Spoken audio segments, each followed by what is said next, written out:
I came back home for Christmas after months on medical deployment.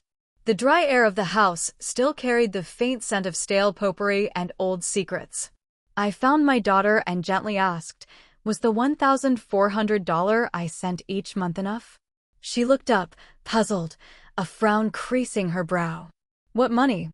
My parents, usually so boisterous, turned pale. My sister, Tara, quickly steered the conversation elsewhere, her voice overly bright. I didn't raise my voice. I just waited. The turkey came out dry, like it always did. The stuffing was tepid, the jelly-like cranberry slices shimmered under fluorescent lights. That same tense silence I'd known all my life hung heavy, dressed up as family tradition. 6 months away on deployment, and this was the welcome I received. My daughter sat directly across from me. 18, in her first year of med school, she had the same tired eyes I once had, the same posture too, back straight, as if trying to stay awake or hold herself together. Maybe both. She looked good, though. Worn down, but in that good way. The kind of tired that says you're doing something difficult and refusing to quit.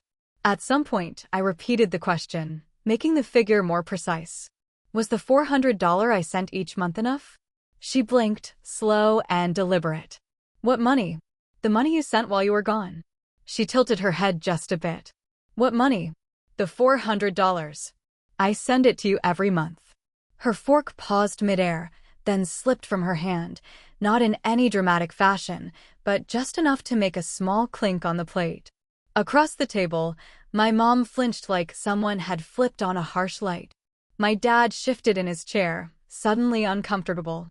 My sister found her wine glass deeply interesting. "You sent that to me?" my daughter asked, her voice barely a whisper. I nodded. "Of course. For rent, textbooks, food. I wanted you to concentrate on your studies." "I thought you couldn't afford that," she murmured, then even softer, Grandma said. "Oh," my sister interrupted, overly bright. "Is that the pecan pie? I thought we weren't having dessert tonight." I didn't break eye contact with my daughter. "What did Grandma say?" My daughter glanced around the table, taking in the sudden stillness of everyone else. "She said you were under a lot of stress. That you wanted to help but couldn't. That I shouldn't bring it up because it might upset you." The silence that followed wasn't loud or theatrical, just heavy. My mom dabbed the corner of her lips like she was playing a part. My dad poured more gravy as if the room wasn't smoldering. My sister cleared her throat and muttered something about coffee, but didn't move. "Wait," my daughter said, her eyes wide with a new, dawning horror. "You actually sent it?" "Yes." "To where?" "The usual account." "Grandpa's." She turned toward them, not accusingly, just confused. "You told me she couldn't help," she said. My mom stood abruptly. "Well, this has turned unpleasant. I think I'll put the kettle on." "You let me believe she didn't care," my daughter said. She wasn't shouting. She was realizing. "She's being dramatic," my sister muttered. "She's exhausted," I replied, my voice dangerously calm. "She's 18, my sister snapped. "Not everything is about her. She got through her first semester of med school thinking I had abandoned her," I said. No one said a word. My mom suddenly found something vital to tidy on the teacups. My dad finally looked up, his face a mask of discomfort. My sister poured another glass of wine. My daughter sat perfectly still, not angry, not crying, just stunned, like someone had pulled a rug she didn't even know she was standing on. She looked at me. I looked back. And in that second, I knew she finally saw it. My dad cleared his throat. "Maybe we should all just take a breath." My mom straightened the salt shaker as if that would fix it. "You said she couldn't afford to help," my daughter repeated. "You said she didn't care." "She didn't," my sister said. "She's just rewriting the story now to make herself the hero." "I worked double shifts," my daughter said, her voice cracking. "I didn't sleep." "Oh, for God's sake," my mom muttered. "You survived. Stop acting like it's a tragedy." "She made it through her first semester thinking I abandoned her," I said again. No one had anything to say to that. I stood up. So did my daughter. "I'm coming," she said. I didn't argue. I didn't look at any of them. I just walked to the door. She followed. We didn't speak in the car, not until we were a few blocks away, and my hand stopped shaking. She was staring out the window, jaw tight. I wanted to say something, anything. But I knew better. I'd been her, sitting beside someone who meant well, trying not to fall apart because if you do, you might never come back together. I pulled into the first gas station still open, parking under a flickering light. Was it really? Every month, she asked, her voice low, almost careful. Yes, I said. $400 for you, $400 for their house. I sent it on the first every month, like clockwork, through Grandpa's account because of the exchange rate. She nodded once, then stared out the windshield. Her eyes didn't blink. I watched her, trying to figure out what kind of pain was in her silence. Anger? Grief? Some blend of all three.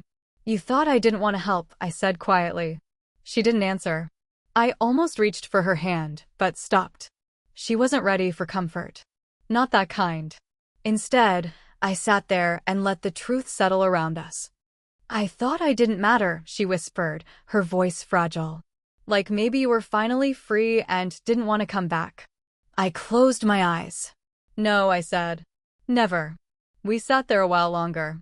Two people frozen in a gas station parking lot, trying to thaw 10 layers of betrayal. We drove to a small hotel on the edge of town. Everything else was closed, Christmas after all. The night clerk didn't ask questions. I gave him my card and didn't flinch at the price. The room was clean, quiet, dim, with yellow light, 2 beds, 2 chairs, and 1 coffee maker that probably hadn't worked since the Bush administration. My daughter took off her shoes and sat on the edge of the bed. I couldn't afford groceries, she said. Sometimes I skipped lectures just to pick up extra hours. And every time I thought about asking you, I'd hear Grandma's voice in my head. She's doing her best. Don't be a burden. I sat down beside her, close but not touching. She made you feel like asking for help was a crime, I said. She nodded. So I just stopped asking. I swallowed hard. I knew what that felt like. After my daughter went to sleep, I opened my laptop, pulling up the banking portal. The first thing I did was cancel the $400 I'd been sending my parents every month. Gone. Then I just sat there staring. They stole this from her. What else did they take? My chest tightened. The house. My house. The one my sister, Tara, had pleaded to stay in while I was away. She said rent was outrageous. Said they'd look after it, cover the mortgage, maintain the place so I wouldn't have to stress. That was the agreement. The only reason I didn't put it on the market. I could have had actual tenants, brought in income, but no. I handed Tara the keys and told myself it was okay. It's family, right? I logged into the mortgage portal and stared at the screen. Nothing. No payments. Not a single one in months. I froze. My brain scrambled for explanations. Maybe the site was buggy. Maybe the records hadn't refreshed yet. Maybe. But no, it was all there, clearly listed. Month after month, no payment received. I sat motionless, laptop on my knees, doing everything I could not to be sick. If she hadn't paid it, did I just lose my home? Then I saw it. A temporary hardship pause. Approved. Filed under my name. Not foreclosure, just a pause. I exhaled briefly. The house was safe. But someone had impersonated me, filed paperwork, claimed hardship, faked my identity. There was only one person who could have done that. 3 days later, there would be a knock at my sister's door. But first, I made a call. I called my friend, Ethan. Ethan had been a broke law student when I was already working shifts and quietly paying his overdue dentist bills. He's a lawyer now, with a sharp mind and a better memory than he lets on. He picked up on the second ring. Hey, stranger, he said. Still off saving the world one shift at a time? Yeah, I said, and apparently funding fraud from the sidelines. That got his attention. 30 minutes later, we were sitting across from each other at a nearly empty diner.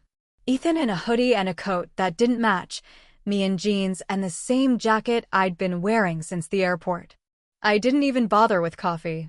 I slid my laptop across the table and opened the folder. Bank records, transfer logs, a screenshot of the mortgage pause. He scrolled, then scrolled again, then exhaled. She impersonated you. Looks that way. And this account. Your parents knew the money was for your daughter? Yes. Every month, like clockwork. He clicked through the messages I'd forwarded. My mom thanking me for taking care of the kid. My dad confirming when the next deposit would arrive. My sister? Well, she didn't thank anyone, but she sure as hell cashed it. And the house? Ethan asked. I have a written agreement, I said. My sister promised to cover the mortgage while she lived there. Did she sign it? She typed her name, I said. An electronic agreement. I needed something on record for the bank since I was going abroad. They wanted proof it wouldn't sit empty. Ethan nodded slowly. And you have messages showing that the money was for your daughter? Yes. You realize this is solid. Not just civil. This could be criminal. I stared at him. Will I win? You want them prosecuted or broke? I want them to stop pretending I owe them everything. He looked at me, then really looked, and said, I think it's time to go knock on some doors. We drove to my house the next morning. It felt strange saying that, my house. After all these months. I hadn't seen it in over 6 months. I'd been planning to rent it out, maybe even sell it, but my sister had called, crying about how hard it was to find a decent place.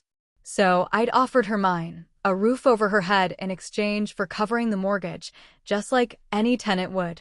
Except now she wasn't a tenant. She was a squatter with a credit card history of theft. Ethan stepped out of the car with a manila envelope, professional, like this was a Tuesday. I knocked on the door. It opened halfway. My sister blinked at me, then laughed.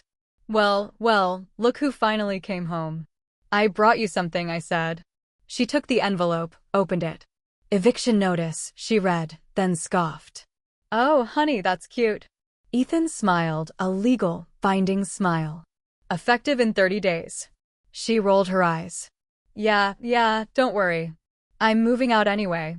Already bought my own place. I stared at her. You what? She shrugged. It's done. Keys are in hand. Thought I'd treat myself for Christmas. That was when I noticed the boxes behind her, taped shut, labeled. Half the house already packed. She wasn't bluffing. And then I saw them. My parents in the kitchen, wrapping dishes, helping. What's going on? I asked. You're all here. We're helping her move, my mom said, like it was perfectly normal.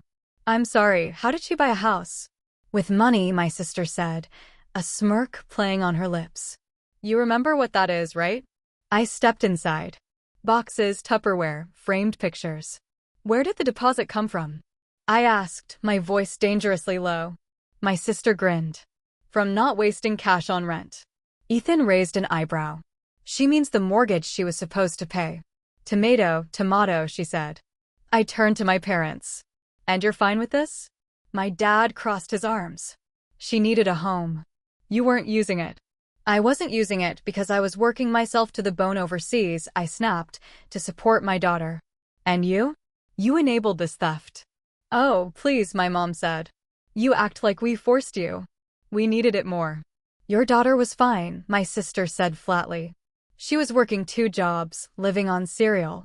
She thought I abandoned her. She didn't die, my mom said. Stop being dramatic. Ethan took a step forward. We'll be in touch. You'll be hearing from us again, this time about the mortgage, the theft, and the impersonation. My sister rolled her eyes. Go ahead. I've moved on. I looked at her. You stole from my daughter, lied to me, impersonated me to a bank. You think this ends because you taped some boxes? She smiled. You're just jealous. I'm better at life than you. That was when I stopped talking. Ethan handed her the second envelope. It was thicker. What's this? She asked.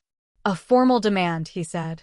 Repayment of mortgage value for 6 months, restitution of stolen funds, $16,800 to be precise, and damages. She laughed. Damages? You impersonated her to pause the loan, he said. My sister shrugged. You should be grateful.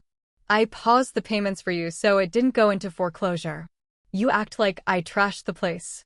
My mom folded her arms. She's your sister. I turned to her. You told my daughter I didn't care about her. She was being dramatic. She skipped meals. She was 18. She should grow up. I looked around the room, at the woman packing china she didn't own, the man polishing silverware he never paid for, the sister who'd stolen a future and called it moving on. And then I said, I'll see you in court. That night, I went to see my daughter. She opened the door, looking tired but calm. She had a paper in one hand and a pencil behind her ear. "I'm sorry I didn't call earlier," I said. She stepped aside. "I figured you were busy suing people." We sat on her bed, side by side. "I confronted them," I said. "They didn't deny it." She nodded. "I figured. I also found out they've been using your money to help her buy a house." Her face barely moved, just a slow, sinking kind of stillness. "Okay," she said. "That's not okay. I mean, it makes sense to them. I was always optional. Not to me." "I know," she said quietly. I looked around her tiny room. Notes on the wall, food wrappers, a second-hand kettle with no lid. "You won't have to work 2 jobs anymore," I said. "I'll make sure of it." She nodded. "Do you hate them?" I asked. "I don't think about them," she said. "I don't have space." I reached for her hand. This time she let me, and we sat there in silence, but this time it felt like healing. It wasn't theft, was their opening line in court. Their lawyer, some stiff in an ill-fitting suit, stood up, looked the judge dead in the eye, and said, "Your Honor, the money was a gift." I nearly laughed, not because it was funny, but because it was so deeply, insultingly stupid that if I didn't laugh, I'd scream. "For $100 per month," he continued, "transferred through the grandfather's account. No formal conditions. That fits the legal definition of a voluntary gift." He actually looked proud of that logic. My lawyer stood up, calm as ever. "We have text messages where the plaintiff clearly states the money is for her daughter's living expenses and tuition." The judge nodded. "Let's see them." We handed over the screenshots, the ones where I'd said, "Just send her college money for November. Same amount as last month, and please make sure it goes to her. And if I miss the first, pay a day, just transfer it anyway, please." The opposing lawyer glanced at the text and pivoted like a gymnast. "Well," he said, "that may be the plaintiff's intention, but there's no evidence the recipients agreed to those terms, and no legal contract was in place. I swear, if eye rolls were admissible, we'd have one right there." Then came the real circus. They brought my dad up to testify. He walked like he was going to a church pulpit, raised his right hand, swore to tell the truth. "My daughter is a doctor," he began, "and she's done very well for herself. When she started sending money, we thought it was her way of showing gratitude. We raised her after all. We saved her from the system. We didn't ask her to send that money. She did it freely." He actually looked misty-eyed when he said it. Then my sister took the stand. If my dad was a sermon, she was a full-blown one-woman play. She flipped her hair, bit her lip, spoke softly. "I was going through such a hard time," she said. "My boyfriend and I were barely scraping by. When she offered the house, I was so grateful. I said I'd do my best to cover the mortgage, but it was never, legally binding." My lawyer raised an eyebrow. Did you or did you not sign an agreement stating you would pay the mortgage in exchange for living in her home?" She looked at her shoes. "I mean, yeah, but that was just an informal thing. Sisters help each other." Then came the kicker. They submitted the hardship pause as my idea. Their lawyer said I'd called my sister, panicked about losing the house, and asked her to file the pause on my behalf. She was overseas, he said. It was easier for her sister to handle domestic paperwork. I almost choked. My lawyer stood. "Your Honor, that contradicts the signed mortgage agreement. And we have a recording, captured legally, of the defendant admitting she impersonated the plaintiff to the bank." The judge's head snapped up. "Play it." So we did. It was from my phone audio. I'd recorded the night we handed her the notice, right after she laughed and said she'd already bought a new place. I had started recording just before knocking on her door, and now that audio echoed through the courtroom on full volume. Ethan's voice rang out. "You impersonated her to pause the loan." Then my sister's voice followed, cheerful, smug. "You should be grateful I paused the payments for you so it wouldn't go into foreclosure. You act like I wrecked the place." The room went still. Her attorney slowly set down his pen. The judge leaned back in her chair and said, "Well, that's enlightening." From that point on, their defense crumbled like a deflating party balloon. The ruling came down in our favor. Full repayment, damages, legal fees. But of course, there was a twist. My sister didn't have the money.